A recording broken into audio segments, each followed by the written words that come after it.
எல்லாருக்கும் இது தெரியாது. அர்ஜென்டினா விசா அவ்வளோ சீக்கிரத்தில் கிடைக்காது, ரொம்ப கஷ்டம் அர்ஜென்டினா வந்து.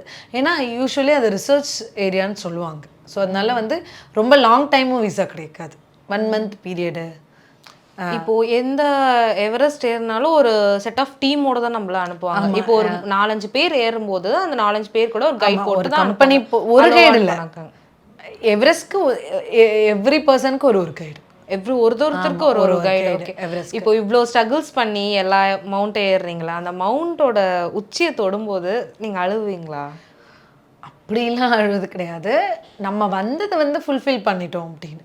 ஓகே, ஒரு மன திருப்தியோட இருப்போம், நம்ம வந்த காரியத்தை முடிச்சிட்டோம். ஓகே, எப்பயுமே ஒரு சாட்டிஸ்ஃபேக்ஷன் இருக்கும்ல நம்ம பண்ணதுக்கு, அந்த மாதிரி.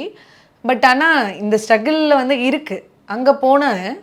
ஸோ அந்த அர்ஜென்டினா போனதுக்கப்புறம் என்ன ஆயிடுச்சுன்னா, அங்கேருந்து திருப்பி போகிறேன். எல்லாரும் என்னோட டீம் வந்து சீக்கிரமாக போயிட்டாங்க இல்லையா, அதே டீமில் நான் ஜாயின் பண்ணணும். 5 நாள் அவங்க நடந்து போயிருக்காங்க, நான் பின்னாடி 5 நாள் கழிச்சு வரேன். திருப்பி அவங்கள கேப்சர் பண்ணுறதை நான் 2 நாளில் கேப்சர் பண்ணுன்ட்டாங்க. இப்படி வேற வழி கிடையாது. அதனால அவங்க வந்து ஒவ்வொரு கேம்பாக ஸ்டே பண்ணுவாங்க, நான் டைரெக்டாக 2வது கேம்பில் ஸ்டே பண்ணுவேன். ஓகே, அங்க ஒரு கேம்பா ஸ்டே பண்றது வந்து ஸ்ட்ரைட்டா 2 கேம்பா பண்ணி அப்படி போற மாதிரி ஆயிடுச்சு. அதனால ரொம்ப ஸ்ட்ரகிளா இருந்துச்சு எனக்கு பேஸ் கேம்ப் போய் ரீச் ஆகிறதுக்கு.